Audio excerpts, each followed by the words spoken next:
আজকে মানুষ মুখ খুলে কথা বলতে পারছে, কিছুটা স্বস্তির সাথে চলাফেরা করতে পারছে, যে শহীদ এবং আহত ভাই বোনদের ত্যাগের বিনিময়ে।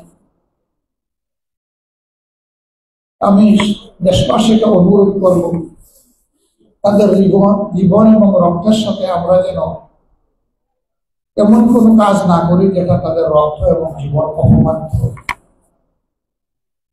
আমরা যেন সর্বোচ্চ সম্মানের জায়গায় তাদেরকে ধারণ করে রাখতে পারি। আল্লাহ যেন এই তৌফিক দান করেন।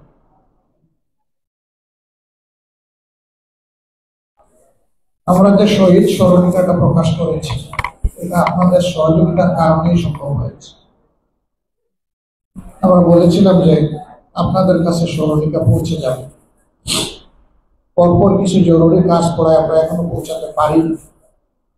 আমরা চেষ্টা করব রমজান মাসের ভিতরে আপনাদের সবার কাছে 10টা ভলিউমের মধ্যে যে ভলিউমে এই শহীদের নামটা আছে অন্তত এই ভলিউমটা আপনাদের হাতে তুলে দেওয়া। আর যদি আল্লাহ তৌফিক দেন তাহলে চেষ্টা করব 10টা ভলিউমে আপনাদের হাতে ক্রমান্বয়ে দিয়ে দেব। তাতে হয়তো এটাও আপনাদের জন্য স্মৃতির মণিকোঠায় একটা মিনার হয়ে থাকতে পারে। আপনারা আমাদের জন্য দোয়া করবেন। আজকে আমি আসলে নিজেকে হারিয়ে বক্তৃতার ভাষাও হারিয়ে ফেলেছি।